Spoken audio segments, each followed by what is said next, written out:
Jay, last day of the season, how do you assess that one today? It's kind of a bit what I was hoping it wouldn't be, and that's sort of when the sort of season game with two teams with not a lot to play for. I thought we had chances to win the game. I thought they had a couple of half chances, obviously had the penalty. But yeah, some of the chances we had we should have put to bed, and that's probably been saying it for weeks. Today's another case of that coming to haunt us again. Is it hard to motivate the players, not only when we've got nothing to play for, but you know the opposition, so you don't even really have to worry about looking after that?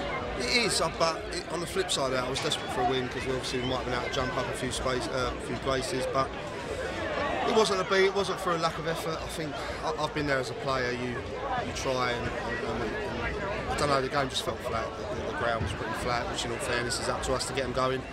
I think probably in the last 15 minutes it come to life and the game stretched a little bit, and Ratey's had a great chance. Jamal's got to do better. There was a few chances really.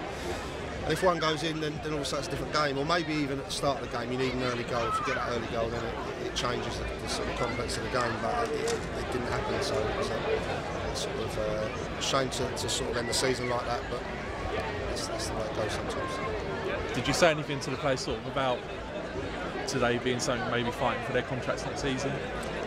They know that. They know that, and I sort of said that a few weeks back, to be honest, when we lost at Solihull. I sort of made my feelings very clear that they needed to sort of put out a performance next game because they were playing for their futures. And to be fair to them, the final game they did. Obviously we got the win at Chester. Do you know what, I think they've had so much pressure on them over the last few weeks, and obviously because of not winning games, it got built up, and everyone was so desperate to get over the line and be safe, and we put so much effort into doing that I almost felt Folkestone Tuesday night, it was kind of a little bit like it was job done, and it's a shame. We had a similar thing last year, but today was probably the first game they've played in months where there was no real pressure on them, and I think maybe that they were probably a little bit too relaxed in that. So we've been safe for a week now. How do you, sort of looking back now, how do you assess and feel about the season?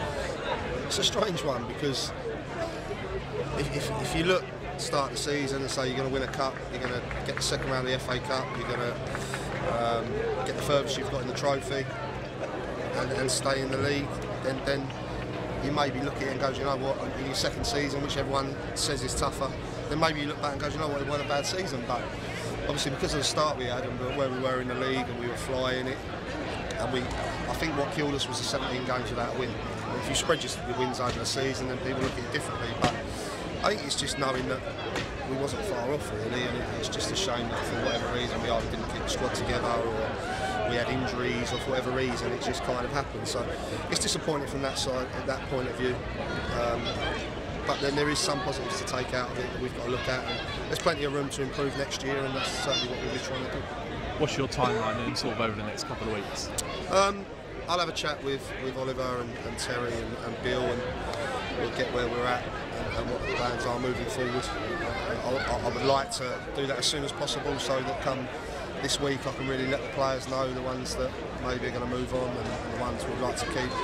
So as soon as possible really, I'd like to get the current squad sorted, and then once that's done then we can start. We've got a few targets that I would like, and we'll start to look at that. I presume you've got a holiday coming up at some point as well. I've got a holiday that I'm very much looking forward to, yeah, with the family, so yeah, no, I'm looking forward to that. And I'd like to say switch off for a couple of weeks, but that ain't really possible, so the phone will be on no doubt, and gearing towards next year.